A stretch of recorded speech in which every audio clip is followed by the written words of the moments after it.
Ready for occupancy na po ang Pagsibol Village ng Naik Cavite. Mainit na balita pa lang po. We are accepting now complete documents lamang po for locally employed para po makapag-loan doc signing na po kayo agad. Pag RFO po, mabilis lang ang proseso. So, house tour muna tayo. Ganito po ang deliverable or ang ito turn over sa inyong bahay kapag na-loan approve kayo ni Pag-ibig. Sliding windows with downspout. Ayan po, mas maganda talaga ito kasi covered na yung kisame ng labas. Kasi dun sa old model ko, napansin mo yung mga ibang vlog ko, open pa po yan. Ngayon po, covered na din po yung likod ninyo. Hindi na open space yung service area. Bali, nagkaroon ng modification. Ito yung harapan natin, pareho pa din, 1.5 meters. Ayun po, oh. Sige, sliding muna tayo. Sa sliding. So, maganda. Naka-sliding na. Ayun po, ang difference ngayon. CR dito, ang pintuan mo dito na, meron kang kitchen dito na side. So, close na yung kusina mo. So, ganito kaliwanag kapag madami pong bintana. Para tayong single attach. Pero duplex tayo. Sa isang bahay po, dalawa lang kayo. Tapos, 2 carport po yan. Full toilet and bath pa din po tayo. Ganyan na po ang turnover. Ito po ang bago. Kinovered po ito. Sa old model kasi is hindi siya covered. Ngayon po, covered na. Ayan po. Mas pinalawak yung living area sa dining kasi wala na yung sink. Diba dati dito ang sink? Ayan po. So, mas maganda, maluwag na po ito. And yung for expansion mo, yung half na lang ng 2 carport. Yung harapan, pareho pa din po ang sukat. Sa taas po, walang pinagkaiba. Bali, bintana lang talaga sa yung covered na kusina. Open layout pa din po ang ating second floor. Naka-sliding windows na din. Andyan pa din po ang dalawang butas para sa aircon ng ating 2 rooms. No down payment po, no equity, no reservation. Yung 10,000 po is pang Meralco, water, and pang processing ng ating loan. Pero naka-first coating na po ang ating deliverable. Makinis na yan, kumbaga may first coating na. Ito po ang ating CR sa baba at ito yung ating kitchen area. Ayan. Ito naman, ito ang view from the top. Ito ang part ng ating 2 carport. Pero kami po, panoorin mo sa dulo ng video kasi papakita ko sa inyo kung paano namin sinarado or in-expand yung aming excess lot. Ayan po. The moment na ma-receive mo ang susi, pwede ka na magpa-renovate, magpaganda ng bahay. No down payment, no reservation. Makakapag-ipon ka. Habang inaantay mo yung loan approval ni Pag-ibig, makakapagtabi ka na po ng budget para pag na-receive mo ang susi, is pwede mo na po ipa-renovate. Ito, simula dito hanggang doon sa harapan, yan ang space ng excess lot mo kasi 54 square meters po ang ating lot area. Around 44 naman ang ating floor. Kaya maluwag po ang space. Habang may RFO, mabilis lang pong i-complete ang mga documents. Paki-message po ako directly para po ma-assist ko po kayo at ma-tripping ko na kayo.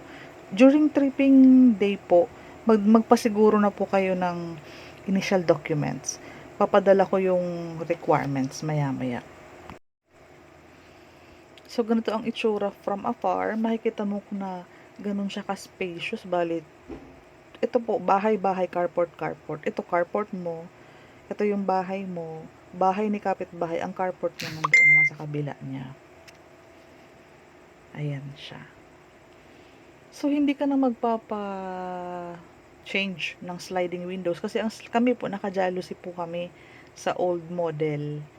Kaya ito po, minimal na lang ang ang ipapaayos mo. Halos loob na lang, kisa may rooms, saka po tiles. Ayan po. Sa harapan, mas spacious pa po yan. Yung sa amin po ay nagagamit po talaga yung harapan na allotted space dyan sa harapan. Ayan po. Habol po tayo kasi ang next na magiging available inventory is ang aming pre-selling. Pag pre-selling po, sagad 18 months po tayo niyan.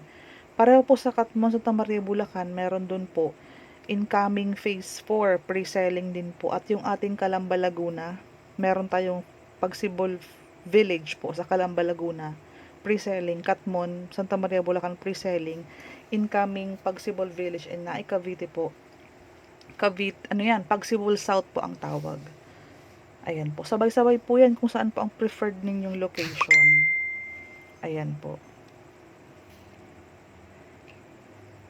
Eto na.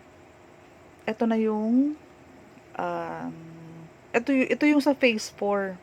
Malapit dito yung open ngayon, yung phase 2 is na ino-open ngayon. Bali, para makita nyo lang ang itsura kapag may mga kapitbahay na. Kasi po, during tripping day po, hindi na tayo pinapapasok sa mga model ay mga phase 4 at phase 3 kasi may mga nakatira na po dyan. Bawal na po siyang i-tripping. Hindi na tayo papapasukin ni guard. Kaya, vlog na lang po talaga kasi reopen po. Ito po kung nai-imagine mo, pinapaayos namin ang other half ng aming carport. Ito yung harapan namin, nag-vlog kami ng canopy, ganyan pag corner. Pansinin mo, naka-jealousy kami kasi old model yung amin. Nasa Pagsibol phase 2 kami.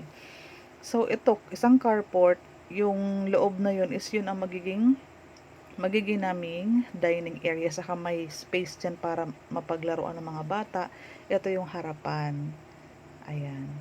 May vlog ako nito, natapos na kasi namin ipatrabaho. Pero ang nai-insert kong clip is yung ongoing ang construction. Ayan siya. So, naging mas spacious kasi itong harapan, dyan ako dyan ako tumatambay kasi mahangin siya, maliwanag pa din kasi open lang itong aming, yung kalahati sa taas. Yan. So, meron kaming covered carport, dyan naglalabas, sampay. Ito na yung naging expanded. Clinose na namin para maging dining room ito, dining area. Ito.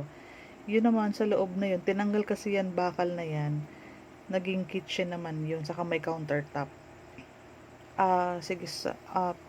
Sige, gagawa ako ng vlog, latest vlog ng bahay namin na yung na-expand na yung sa recent i-update ko kayo. Ito kasi naka-open to para ma-imagine nyo ang naging outcome.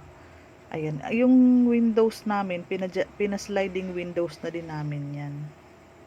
Ang aking mga kamatis ay hinog na.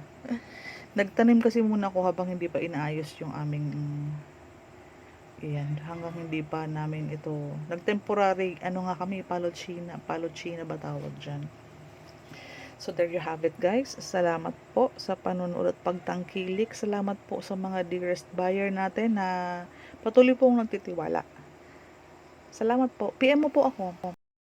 Para po sa mga kailangan nyo na pong ipunin ng mga requirements, ayan po, 2 government IDs, 1 company ID, Certificate of Employment with Compensation po, latest 1-month payslip, kung BPO po kayo, 3 months po ang ipoprovide ninyo, proof of billing, water or electric bill, Pag-ibig Docs, ESAV po yan, saka yung members data. Yan pong dalawa. Sa Pag-ibig, yan po nakukuha po yan doon. Proof of TIN, yung TIN ID mo po, kailangan natin mismo yung ID. PSA na po ang birth certificate. Kung kasal po, naka-PSA din. 2 government ID kung kasal po kayo. Tapos 4 pieces po ng 1x1 picture. Yung ipapapicture mo po, wag po sa computer shop. Yung sa mismo pong photo line, mismong Photoshop ng SM, ganun po. Doon po sa pinapapicturan po mismo.